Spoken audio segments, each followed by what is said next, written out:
tough to follow such great speakers. Yeah. Yeah, I try to redo my presentation because now good Ralph. So my name is Siyabonga Zungu, and I'm from the funding side. So I think you've heard from the entrepreneurial side, the challenges, and I think the previous speakers have covered quite a lot of the challenges as an entrepreneur trying to find financing. But just to get a gauge, how many people need financing for their business currently? Yes, that's a lot. Can I just get a gauge on what do you need the financing for in general? We didn't take notes in the previous speaking. that is the difficulty, and funny enough, it is kind of the answer we generally do get, which gets a lot of financing declined. Not understanding what finance you need and why do you need it. Also, how you're going to pay back the loan. It's not a grant, so you have to pay it back. So think about it from a bank perspective or a financial institution perspective. You're getting given money. From them, there's a risk profile that they assign to you. And the whole idea is that, okay, we've given you money, how will you get our money back? That's what we're trying to understand. So if you just say cash flow and I want a new machine, some of these things are very nice to have. So understanding why you need the money is very, very important, because those are the considerations that are impacting whether you are financed or not financed. So next slide, please. So from a Masizana perspective, our goal is to finance sectors and people that previously have been disadvantaged, areas of the economy that has been neglected or underserved. So we're looking at our five main, some of the slides dropped, I think the words, but I'll explain it to you. So we're financing Black-owned businesses. We look at financing youth-owned businesses.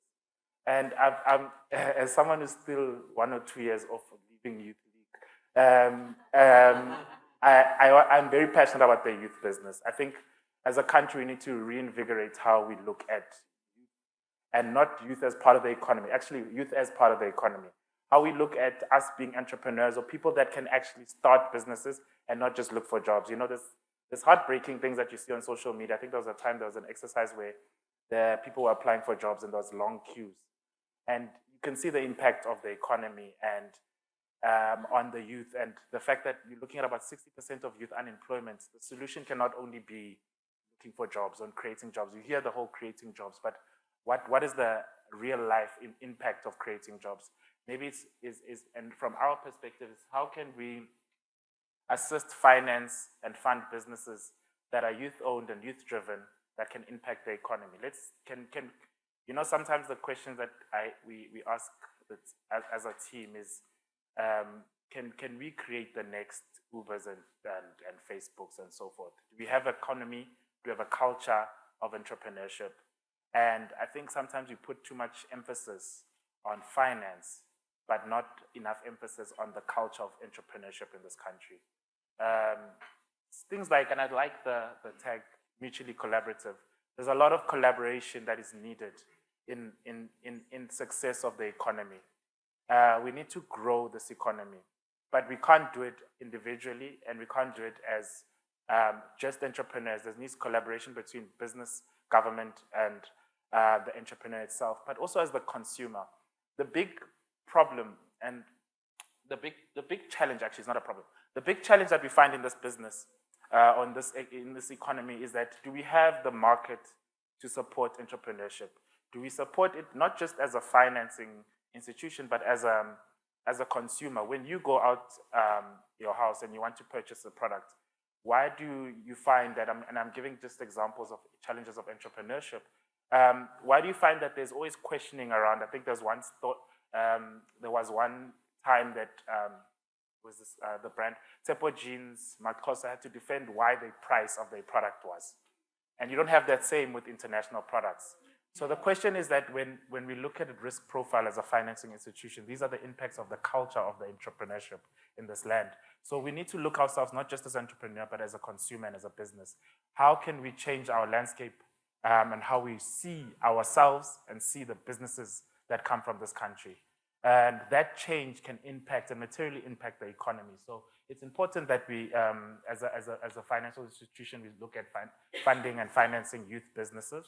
We also then look at people with disability, women-owned business, and then businesses that fall under rural, urban, peri-urban, township, and now even the urban space. We have different funding models for the different areas, and I'll elaborate more on that one. Next slide, please. So we break down our funding into two models. We've got development funding, and then we've got commercial financing. We have different attributes to the different models. So with your development financing, we're looking at businesses that are less than 5 years old. The owner is intrinsically involved in the business. It's something that you're on a day-to-day basis, you're working on, you're doing, you're a participant. The jockey is as important to the business as the business plan it is. We're looking at businesses that require business support end-to-end. They probably would need it, actually. We understand that those development businesses have more work that need to be done to make sure that they're up to scratch and they can succeed in their space. The funding there in that element is as limited to 10 million rand funding. So if you fall under the space, then the criteria will be under that development finance. On a commercial space, we're looking at businesses that are older than 5 years. We're looking at business activities that fall outside, well, not just in the township and rural, but also in the urban areas and so forth. We want management involvement in the business. And then we know that in those commercial businesses, less business support that is needed generally for those kind of businesses. But the funding limit is also increased to 20 million rand. So those are the two. But all the businesses that we get applications for, it is on a case-by-case basis. And yeah, I'm going to elaborate more on that one. Next slide, please.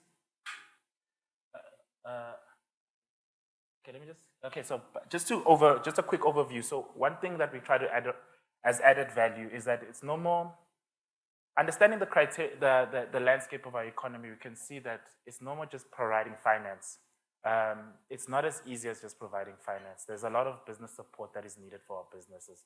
Our core goal is to walk the journey with our entrepreneurs, whether it's knowledge sharing, situations like this where we hear, where we engage and we learn. Because I think sometimes you learn in a corporate space that you might distance yourself from the target audience. You don't know the challenges, and there's a lot of challenges for SMMEs.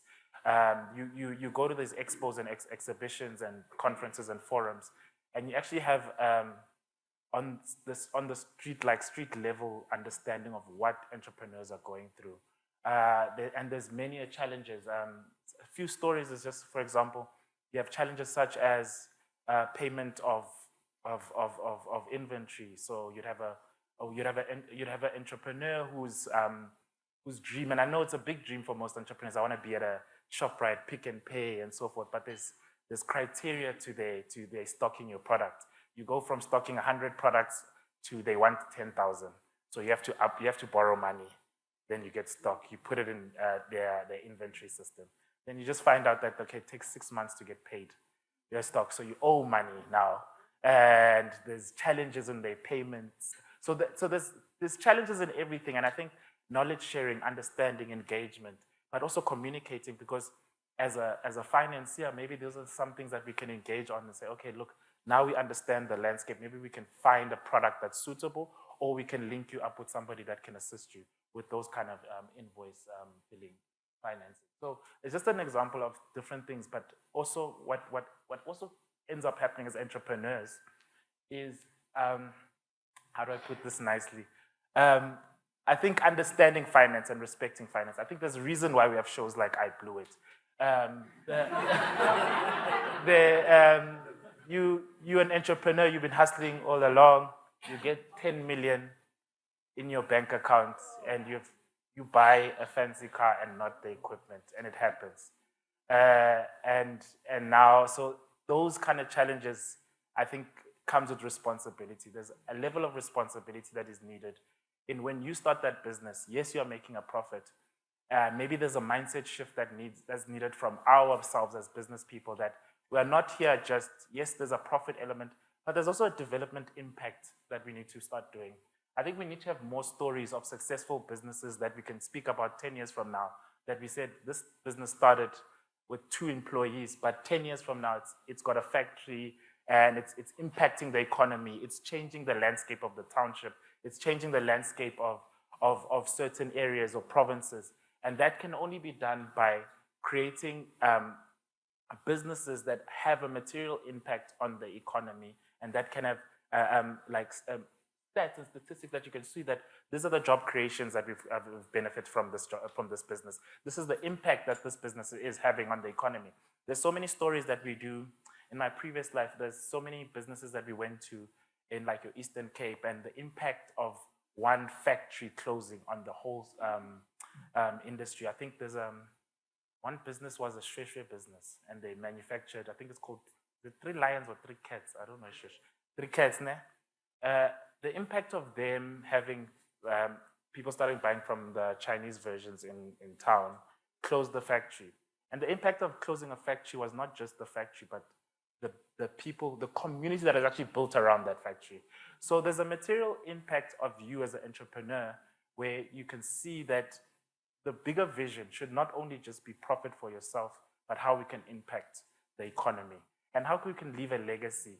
We cannot just fund and finance. There's a lot of applications we get that are just tender applications. One day you're printing, the next day you're t-shirts. How you can't materially build jobs on that. It's really a survival business. You can run that business in your car and be a middleman. Then it kind of makes us struggle to reach our goals, which is how do we change the landscape or the economic landscape of this country by including Black businesses so that they have successful Black stories, so we can have Black shopping centers, we can have Black shoe manufacturers, we have Black businesses that run clothing manufacturing, we can have our and there's a psychological impact of seeing successful Black businesses in this country. So I think that's something just to consider as a side when you start your business, when you come for financing, how things like that impact how we look at your application. How will you impact the economy through your business? How many jobs can it be created? What is that?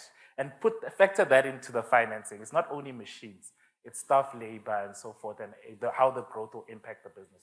So that's next slide, please. That's something just to consider. How we can have next slide, thank you.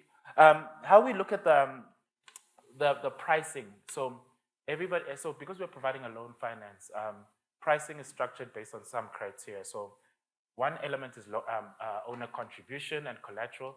So if you started a business, it's been running, you've bought some machinery, you've got your house or so forth, that runs out the factory. We can see, in terms of as a business, we can see the impact of the financing on your business, but also we can also see the risk mitigation that will come from you either contributing a certain amount into your business, or you have assets and stuff that is already built into your business that makes it easier for us. Because if I think about it like this, if you're the financier, I come into your business, I come to you and I ask for money, I have nothing, I've never put any time or effort into my business, an idea on paper, you're not going to be sure about me, especially if you're coming as a, so it's not like an angel investor where we know each other. Here, there's no relationship. You're basically a number on a paper and a reference. So I think it's important that we kind of know why exactly. It's important that we know your contribution into the business. It's important that we see your experience, and that's where collaboration comes in. I think Theo spoke about you can own 100% of nothing. It's great to have a percentage, but sometimes collaboration works, cooperatives work, skill sets sharing is an important thing. We need to foster the culture of collaborating, working together. I'm good at this, you're good at that. When you come to a financier and you've got a team of individuals that are good at certain things, your combined experience is greater than your singular experience. So it doesn't hurt if you'd rather get a fifth of 100,000 than 100% of 10,000. So let's look at that. Let's look at that. You're not losing by collaborating, and that's something that I tend to want us to leave here with the idea of collaboration. Know your neighbor. Do you know who does what in this room? Do you know how you can work together? There's raw materials here, there's production here, there's services, there's marketing, there's accountants. So there's a lot of entrepreneurial work that can be done when you collaborate with each other. But furthermore to that, in order to grow the economy, you need to differentiate yourself from each other. And via learning who does what, you're not going to be repeating businesses. Once you've met the sixth person who's doing the exact same thing that you're doing, then there might be a little bit of a problem on distinction of what you do. So finding out and researching and understanding what are your peers doing, what is available, and it also helps to find out what your opportunity is, you know. A weird thing that I've learned from the corporate space, I'm generally a very shy person. And one thing we've learned is that in the beginning, I don't know if it's a cultural thing, but as in my family, as Zulu, there was this thing of be humble and be reserved about who you are and what you do. So I wouldn't come and say, my name is Siyabonga, I'm a marketing manager, and I've done this, and these are my credentials and whatnot. But in so doing, it might not be a matter of you being boastful, but it's also selling yourself. I think when we do these networking things, it's okay to say what you do, how long you're doing. Be passionate about your product. That's how we network with each other, and that's how we collaborate. So it's important and to distinguish yourself. I think culturally, sometimes maybe from my family perspective, there's always been a thing of, hey, be humble about what you've done or what you're doing. Don't tell them. You know, when you ask people in business, what do you do? I do this and that. How are we going to collaborate when you hiding your business? So have a level of engagement and don't be shy about what you do. It's not dodgy. It's a business, you know? And you never know who might be in the room listening. So be boastful of what you do and be open to collaboration. We look at the nature of the business, and that's why I spoke about collaboration. We've got examples, I think as a historical we had, and it was spoken to by Prof. We have examples of the past where another example is the telephone container.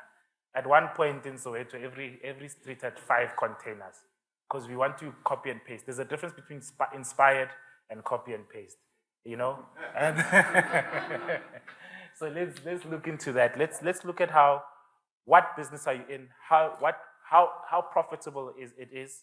Where is the growth potential in that business?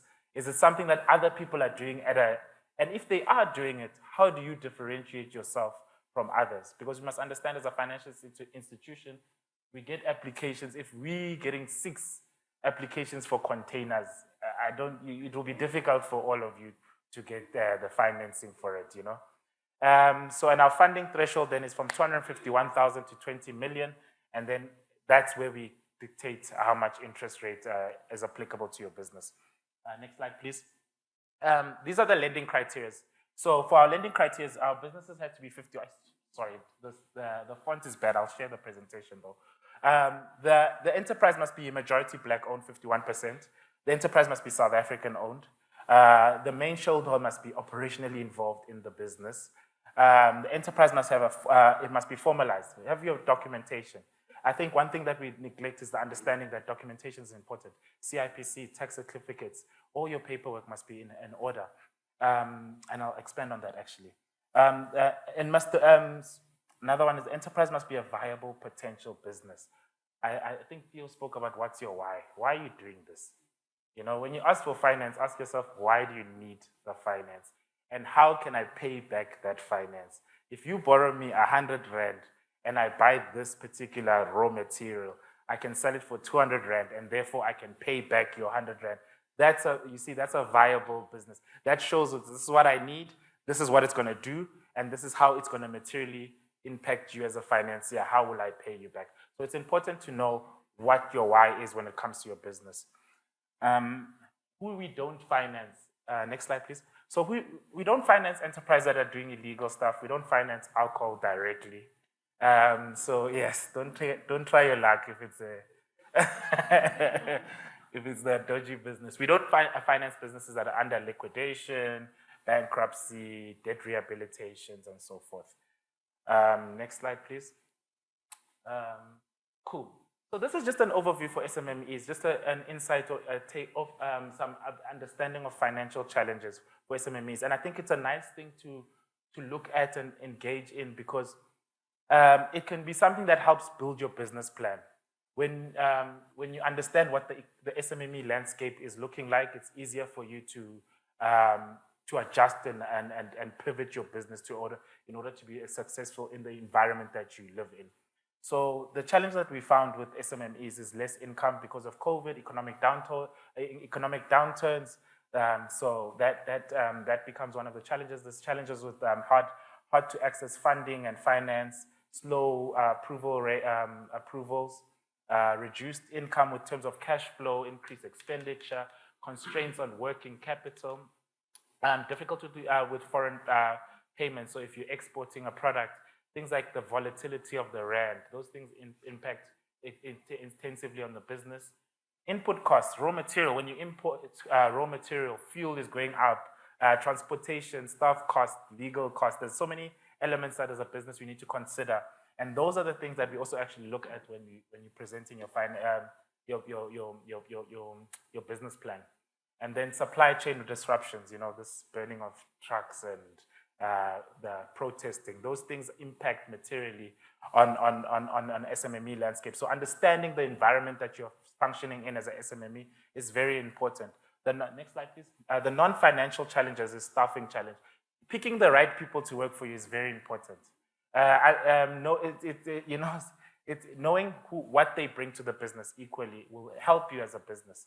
So understanding what skills you have and being open and understanding to the fact that I have, sometimes self-assessment is a very difficult thing as an entrepreneur. Understanding what am I good at and what I'm not good at, and being okay with that. Because it doesn't mean you're a bad entrepreneur if you're not good at accounting. Get an accountant, So just learn to assess yourself and then use the resources of understanding yourself to make sure that you get the right personnel into your business to help you succeed. So the impact of the poor political climate, so unrest, looting, and so forth, those things affect a lot of business. Actually, a lot of business closed in the July unrest. A lot of them were impacted, So understand that's the kind of environment you currently live in. How do you mitigate that for yourself? From a risk perspective, what products do you need as an entrepreneur or as a business to help you? Maybe you need insurance. Some things like insurance, people, funny story. It's not a funny story at that time.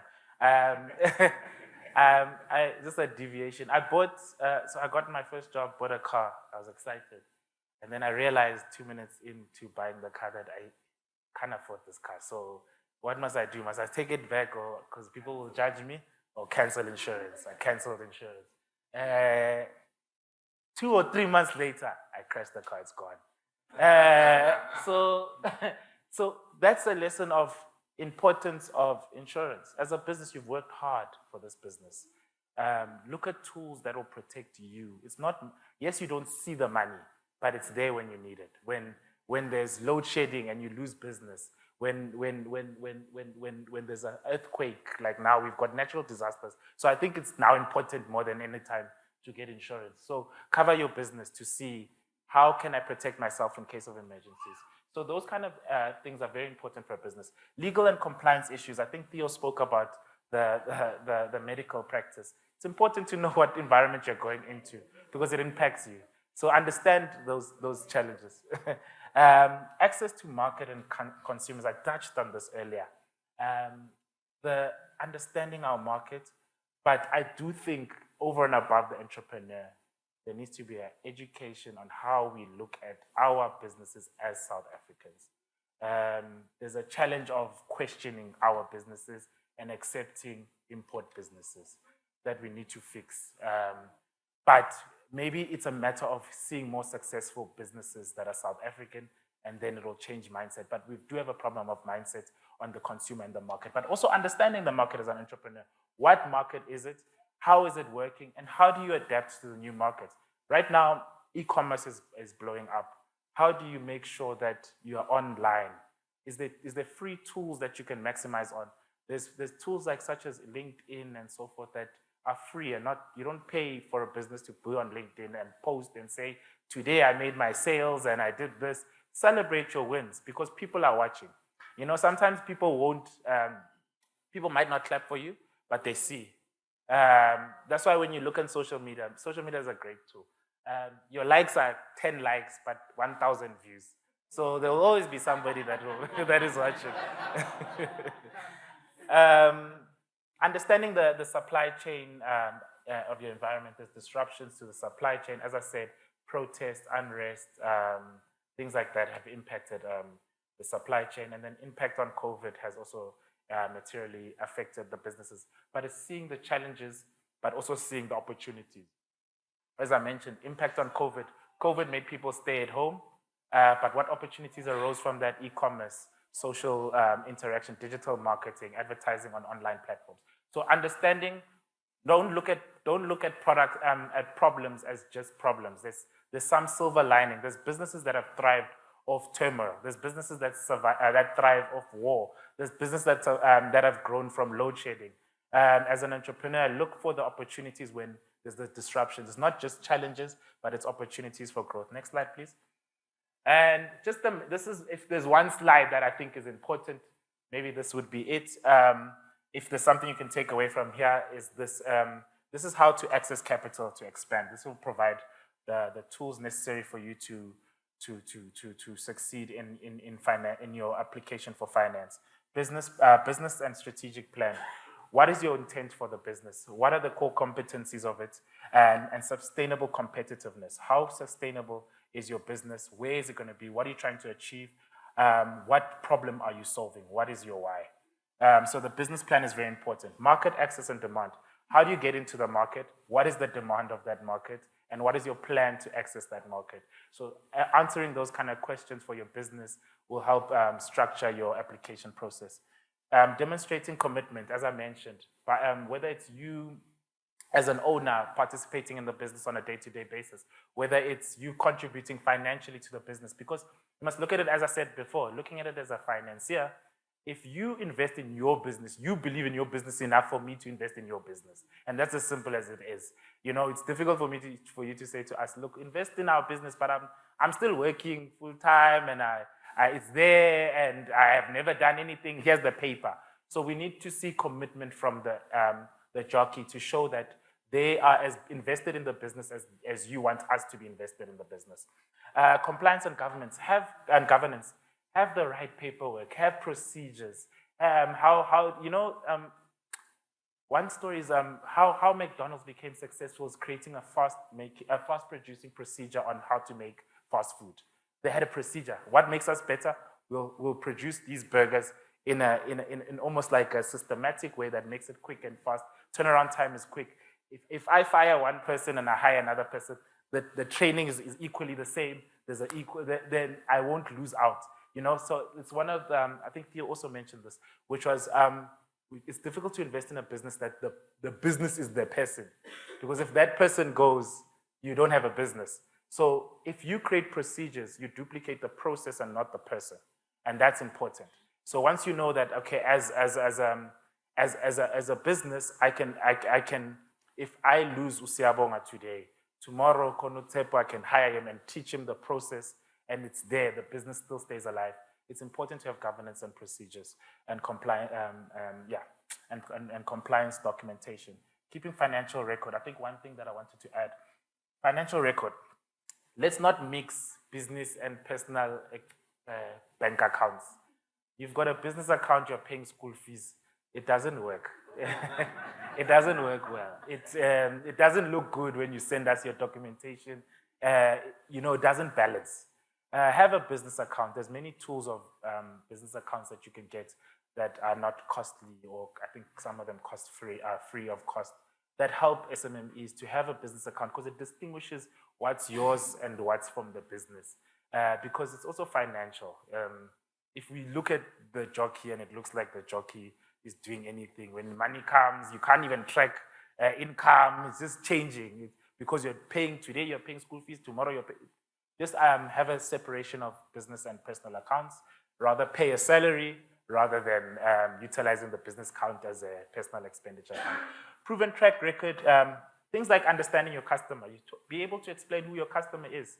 If as entrepreneurs, you should be able to say, when I ask you, what do you do? And you say, I'm a baker. Who is your customer? Describe the customer that buys from you.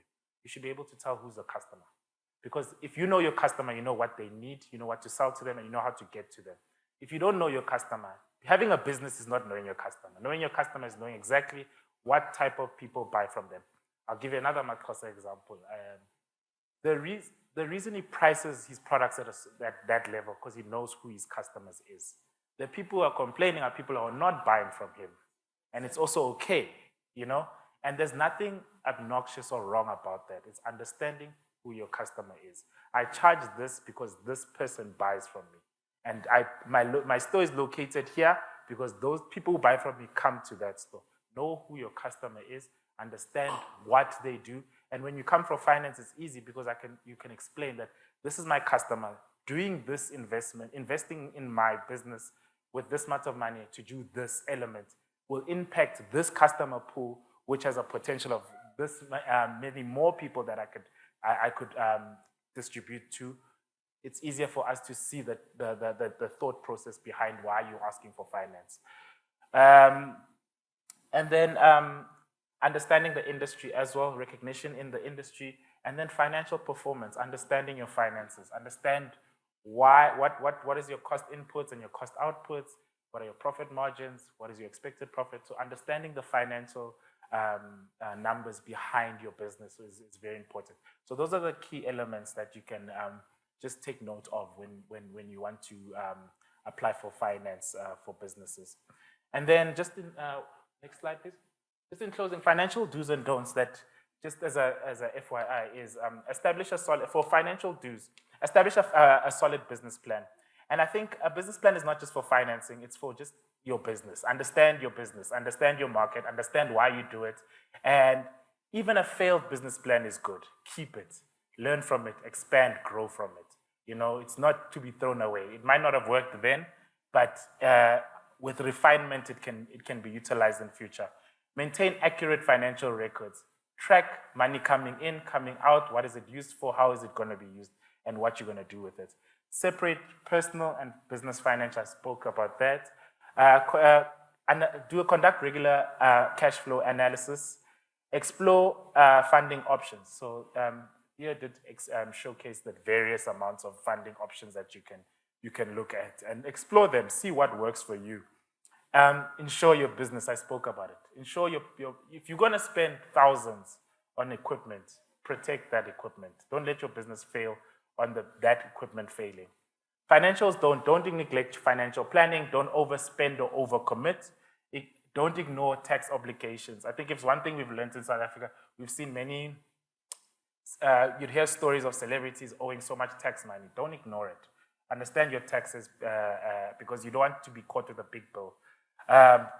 Don't overlook risk management. Understand what are the risk implications. That's why I said knowing where your business resides, understand why the implications of where your business functions. So if it's in South Africa, understand the South African economic landscape, understand how it functions in that business. And don't make impulsive decisions. Think through your decision. Don't just buy, understand why it's going to impact the business. So making sure that you don't make impulsive decisions is very important. But yeah, in closing, we are here for any further questions after I think we've got a panel discussion where you can ask further questions.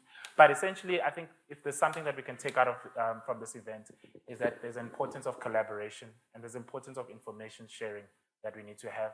But I think over and above also, it's the importance of finding ways to work together in order to succeed as a business. Finance is a very important element of your business, but there's also other factors that you must make sure that you get aligned with before just considering finance as the only solution. So we are here to assist with the finding ways to assist you financially, but over and above that, let's find collaborative working environments in order to get us to achieve our goals as entrepreneurs. And thank you very much for your time as well. Wow.